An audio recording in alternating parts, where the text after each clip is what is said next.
मिट्टी की मुर्गी सोने का अंडा।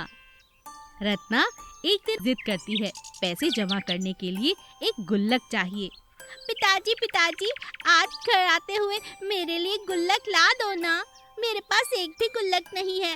अपने जन्मदिन के दिन मैं उसे फोड़ूंगी, उसमें ढेर सारे पैसे निकलेंगे। मेरे सभी दोस्तों के पास बहुत सुंदर गुल्लक है। वो चौराहे पर ना बहुत अच्छे मिट्टी के बर्तन बनाने और गुल्लक बनाने वाला बैठता है। पिताजी, आप मेरे लिए ला दोगे ना? बहुत शैतान हो गई है, अभी से इस उम्र में पैसा जमा करेगी क्या? ठीक है, शाम को आते हुए ले आऊंगा। रत्ना के पिताजी एक बहुत बड़े सुनार थे। वो घर आते समय शाम को बहुत सारा सोना घर ले आया करते थे। एक दिन उनके पास एक ग्राहक के अंडे बने हुए रखे थे जो कि सोने के थे। इन अंडों को घर ले चलता हूँ, इस तरह दुकान पर छोड़ना ठीक नहीं, आजकल बहुत चोरी हो रही है। सेठ अंडे अपने थैले में डालकर घर की तरफ आ रहा था। सेठ को याद आता है कि रत्ना ने एक गुल्लक मंगवाई है। ओहो, याद आया, चलो रत्ना के लिए कुछ ले ही लेता हूँ। वो रत्ना के लिए गुल्लक वाले से एक मिट्टी की मुर्गी ले लेता है जिसमें पैसे जमा करने के लिए गोल छेद बना हुआ था। सेठ उन मिट्टी की मूर्तियों में कमियां निकाल रहा था। अरे कोई भी अच्छी नहीं है, इसकी नाक बड़ी है, अरे इसकी आँख तो बिल्कुल बेकार है, ये रंग अच्छा नहीं है, हाँ ये ठीक लगती है। जब वो एक सही मुर्गी तलाश कर रहा था, अचानक उसके थैले से एक सोने का अंडा निकलकर मिट्टी की मुर्गी के अंदर चला जाता है। सेठ को इस बात का पता भी नहीं चलता और वो मिट्टी की मुर्गी उठाकर पैसे देकर अपने घर की तरफ चला जाता है। अरे पिताजी मेरे लिए ले आए, पिताजी मेरे लिए ले आए छोटी सी प्यारी सी गुल्लक। रत्ना गुल्लक को पाकर बहुत खुश थी, लेकिन अगले दिन जब सेठ ने अंडों को गिना तो उसे एक अंडा कम मिला। हाय राम, मैं ग्राहक को क्या जवाब दूंगा, मेरा अंडा कहाँ गया? सेठ पूरे घर में तलाश करता है। तभी सेठ को याद आता है कि कल वापसी में लौटते हुए उसने गुल्लक खरीदी थी। वो फटाफट जाकर रत्ना की गुल्लक को देखते हैं। अरे रत्ना बेटा, जरा अपनी गुल्लक तो देना। जल्दबाजी में गुल्लक नीचे गिर जाती है और फूट जाती है। रत्ना जोर जोर से रोने लगती है। मेरी गुल्लक, पिताजी ने मेरी गुल्लक तोड़ दी। अरे रत्ना चुप हो जा बेटा। सेठ खुश हो जाता है क्योंकि गुल्लक के अंदर उसे सोने का अंडा मिल जाता है। शुक्र है भगवान का, नहीं तो आज मेरी जान नहीं बचती बेटा। चल, मैं तुझे अभी एक नहीं 2 गुल्लक खरीद कर दूंगा। हाँ चल चल। पक्का? हाँ बेटा चलो। रत्ना अपने पिता के साथ गुल्लक की दुकान पर जाती है और 2 मिट्टी की फिर से गुल्लक ले आती है और अपने पिता से कहती है, क्या ये वाली गुल्लक भी सोने का अंडा देगी पिताजी? रत्ना की बातें सुनकर उसके माता पिता जोर जोर से हंसने लगते हैं। जादुई आम का घर। सोनपुर गांव में रघु नाम का एक आदमी रहता था। वो अपनी बेटी प्रीति के साथ गांव में अकेला रहता था। प्रीति जब 2 साल की थी तब उसकी मां की एक बीमारी के कारण मृत्यु हो गई थी। गांव के सभी लोग रघु से दूसरी शादी करने के लिए कहने लगे। अरे रघु बेटा, बहुत दुख हुआ तुम्हारी बीवी की मौत का सुनकर, लेकिन बेटा तुम्हारे आगे तो जिंदगी पड़ी है और तुम्हारी बेटी भी तो अभी छोटी है, बेटा तुम दूसरी शादी कर लो। अरे नहीं काका, ये आप क्या कह रहे हैं, मैं अकेले अपनी बेटी को पाल लूँगा। ठीक है बेटा, जैसी तुम्हारी मर्जी। रघु अपनी बेटी को अकेले ही पालने लगा। देखते ही देखते काफ़ी साल बीत गए। प्रीति अब 10 साल की हो गई थी। गांव के लोगों की देखा देखी प्रीति भी अब अपने पिता से दूसरी शादी करने की जिद करने लगी। अपनी बेटी की जिद के आगे रघु की एक ना चली। रघु ने सुनीता नाम की एक औरत से दूसरी शादी कर ली।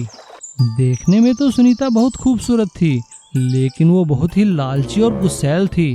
वो रघु के पीठ पीछे प्रीति के साथ अच्छा बर्ताव नहीं करती थी और उससे घर का सारा काम करवाती और उसे पढ़ने भी नहीं देती थी। अरे अरे अरे, फिर से काम धंधा छोड़कर पढ़ने बैठ गई तू। चल छोड़ इसे और चलकर खाना बना। हाँ, ऐसा कई सालों तक चलता रहा।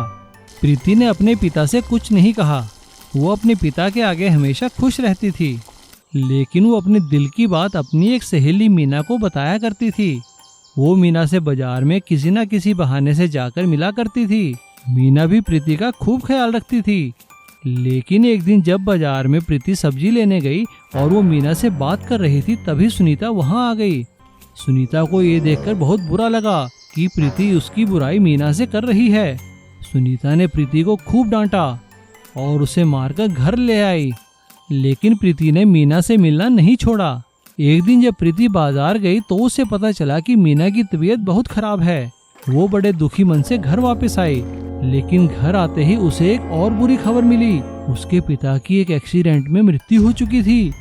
ये सुनकर प्रीति को बहुत दुख हुआ। वो रोते रोते गांव के मंदिर में गई और भगवान के आगे फरियाद करने लगी। हे भगवान, ये मेरे साथ क्या हो रहा है? मेरे माता पिता तो आपने पहले ही छीन लिए और मेरी सबसे अच्छी दोस्त वो इतनी बीमार है। कुछ करो प्रभु। तभी न जाने कहीं से अचानक प्रीति के हाथ में एक आम आके गिरा। प्रीति ने उसे भगवान का आशीर्वाद मानकर खा लिया और उसका बीज जमीन में गाड़ दिया।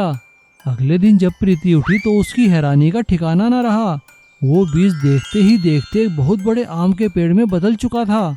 प्रीति उस आम के पेड़ पर चढ़ने लगी और वो ऊपर ही चढ़ती गई। देखते ही देखते वो बादलों के बीच कहीं गुम हो गई। बादलों के बीच पहुंचकर प्रीति हैरान हो गई। वहां पर एक आम का घर बना हुआ था, जिसके अंदर बहुत सारी सोने, चांदी और जेवरात पड़े हुए थे।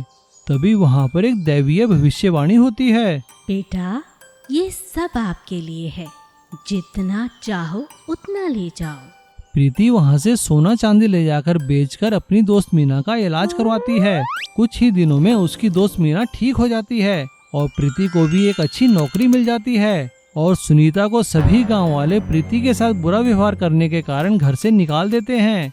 अब प्रीति अपने घर में खुशी खुशी रहने लगती है और अपनी दोस्त मीना को भी अपने साथ ही बुलाकर रख लेती है।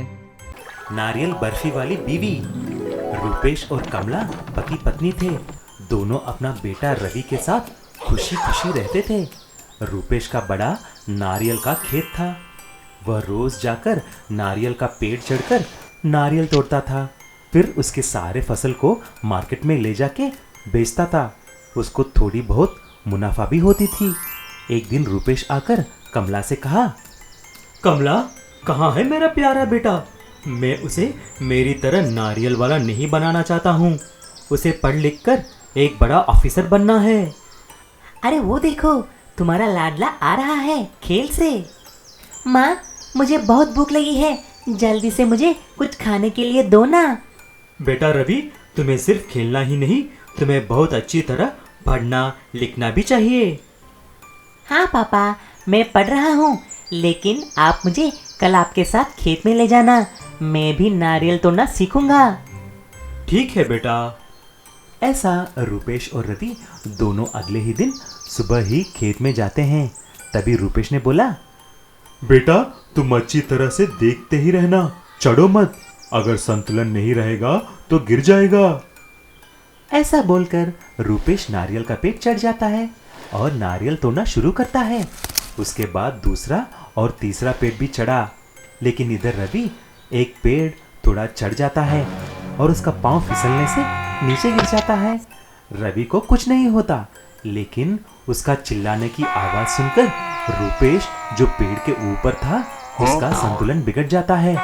उसका पैर फिसलकर जोर से नीचे ऊपर से गिर जाता है। उसको कमर पर जोर से चोट भी लगती है। तुरंत उसको हॉस्पिटल लेके जाते हैं। कमला और रवि के आंसू रुक ही नहीं रहे थे। दोनों फूट फूट कर रोने लगे। वहां पर डॉक्टर ने बोला, कमला दीदी, रूपेश की रीढ़ की हड्डी दब गई है। उसको बहुत बुरी तरह चोट लगी है। मेरे ख्याल से वह अभी कुछ महीने तक बैठ भी नहीं सकता। हे भगवान, ऐसा मत बोलिए डॉक्टर साहब, ऐसा मत बोलो। माँ और बेटा रूपेश को मिलने कमरे के अंदर जाते हैं। तभी रूपेश ने बोला, कमला, तुम चिंता मत करो, मैं जानता हूँ कि अब मैं उठ नहीं सकता। मैं अपने दोस्त किरण को बुला लिया है, अभी वही हमें कुछ सहायता कर सकता है। तुम चिंता मत करो। 2 दिन के बाद रूपेश का दोस्त किरण कमला को मिलने आता है। अरे भाभी, तुम चिंता मत करो, पहले ये बोलो कि तुम कौन सा पकवान स्वादिष्ट बना सकती हो। भाई साहब, मैं नारियल की बर्फी बहुत अच्छा बना लेती हूँ। मैं अपने दादी माँ के पास सीखी है। अच्छा, तो ठीक है, आप जल्दी नारियल का बर्फी बनाकर मुझे देना। मैं अपने मिठाई के दुकान पे नारियल की बर्फी लगा दूंगा। जो भी पैसा उसे बेचने से आएगा मैं उसे आप ही को दूंगा, ये वादा है मेरा। जैसे ही किरण अपनी दुकान पे कमला का नारियल का बर्फी लगाया, उसकी डिमांड बढ़ जाती है। बर्फी का सेल्स आसमान छूने लगते हैं। स्वादिष्ट होने की वजह से उसको और कमला को बहुत मुनाफा होता है। ये सब देखकर कमला और रूपेश बहुत खुश हो जाते हैं। रवि भी अच्छी तरह पढ़ने लगता है। कुछ महीने के बाद जब रूपेश को ठीक हो गया, तीनों मिलकर नारियल की बर्फी का अपना एक ठेला भी खोलते हैं और ऐसा ही खुशी खुशी से जीने लगे।